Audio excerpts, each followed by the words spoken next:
اعوذ باللہ من الشیطان الرجیم، بسم اللہ الرحمن الرحیم۔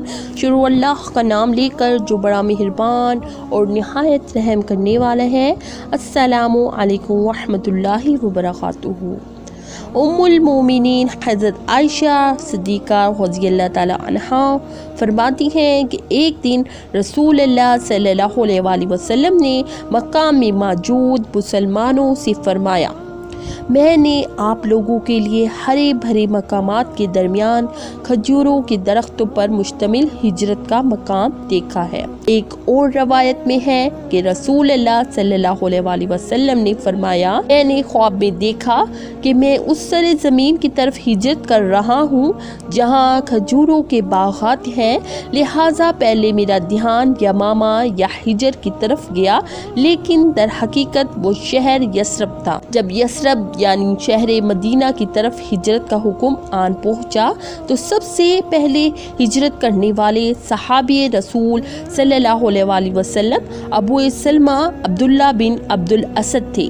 آپ نے مکہ مکرمہ میں ہی موجود تھیں اور اسی طرح حضرت ابو بکر صدیق کے خاندان کی عورتیں بھی مکہ میں ہی تھیں۔ حضرت امام احمد علیہ رحمہ حضرت ابن عباس رضی اللہ تعالیٰ عنہ سے روایت بیان کرتے ہیں کہ جس روز رسول اللہ صلی اللہ علیہ وآلہ وسلم نے ہجرت فرمائی وہ روز دوشنبہ تھا، یعنی آپ صلی اللہ علیہ وآلہ وسلم کی ہجرت کا دن دوشنبہ تھا۔ آپ صلی اللہ علیہ وآلہ وسلم کی ولادت بسعادت کا دن بھی دوشنبہ تھا۔ آپ صلی اللہ علیہ وآلہ وسلم کی بعث مکے سے مدینے کو ہجرت، مدینے میں داخل ہونے کا دن اور آپ صلی اللہ علیہ وآلہ وسلم کا یوم وفات بھی دوشنبہ ہی تھا۔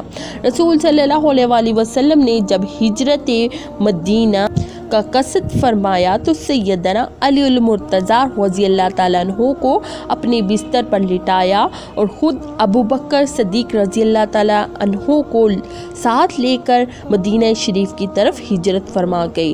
جس وقت آپ نے ہجرت فرمائی اس وقت آپ کے خاندان کے دیگر افراد بھی مکہ شریف میں ہی موجود تھے۔ آپ صلی اللہ علیہ وآلہ وسلم مدینہ پہنچے اور حضرت زید بن حارثہ رضی اللہ تعالیٰ عنہ اور حضرت ابو رافع رضی اللہ تعالیٰ عنہ کو مکہ مکرمہ روانہ کیا تاکہ وہ آپ کے اہل خانہ اور حضرت ابو بکر صدیق کے اہل خانہ کو لے کر مدینہ آ جائیں۔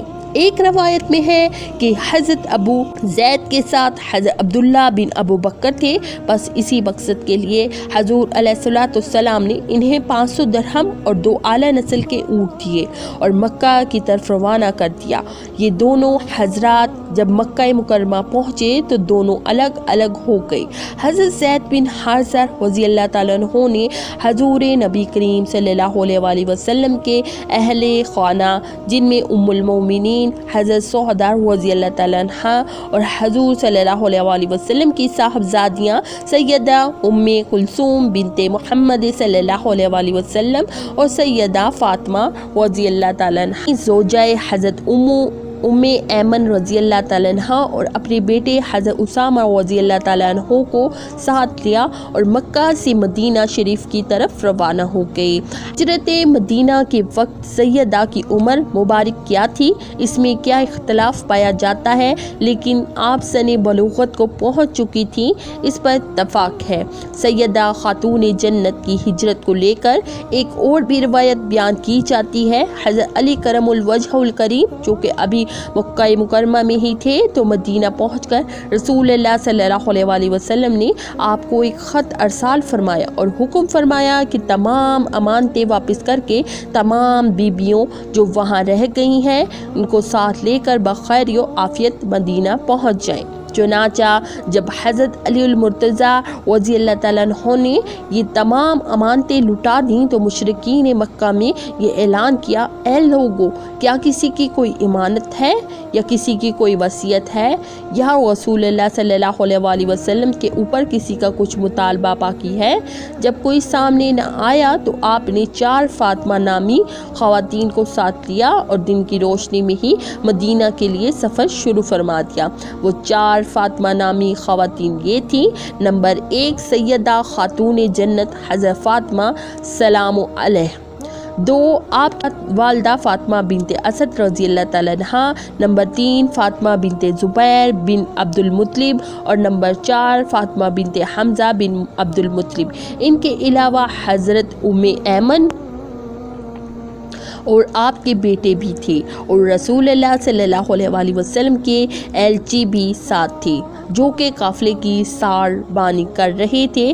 یہ قافلہ چونکہ دن کی روشنی میں چلا تھا تو مشرکین مکہ کیوں کر یہ برداشت کر سکتے تھے کہ یہ پاک بیبیاں حضرت علی رضی اللہ تعالیٰ عنہ کی زیر پرستی خیر و عافیت سے مدینہ پہنچ جائیں، بس انہوں نے ان کو روکنے کے لیے قریش کے 8 نامور بہادر روانہ کیے جو چہروں پر نقاب اوڑے ہوئے تھے۔ حضرت علی کرم الوجہ الکریم نے جب ان نقاب پوشوں کو اپنی طرف بڑھتے دیکھا تو اپنا قافلہ روک لیا اور بیبیوں کو اونٹ سے اترنے کا حکم دیا۔ اتنی دیر میں وہ نقاب پوش سر پر آن پہنچے۔ حضرت علی نے ذوالفقار حیدری نکالی اور ان کی طرف بڑھنے لگے۔ آپ کچھ آگے بڑھ کر آنے والے سواروں اور بیبیوں کے درمیان کھڑے ہو گئے۔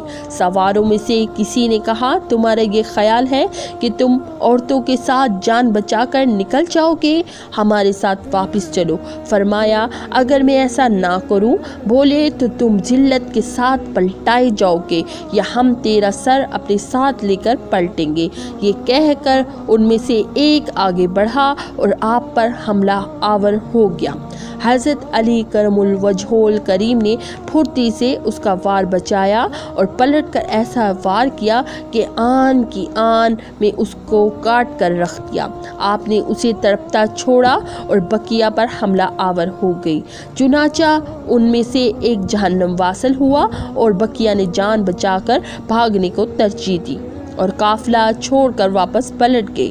حضرت علی کرم الوجہ الکریم نے قافلہ ساتھ لیا اور ایک مرتبہ پھر سفر مدینہ شروع فرما دیا۔ چند دن کی مسافت کے بعد یہ قافلہ قباء پہنچا جہاں رسول صلی اللہ علیہ وسلم آپ لوگوں کا شدت سے انتظار فرما رہے تھے، واللہ عالم۔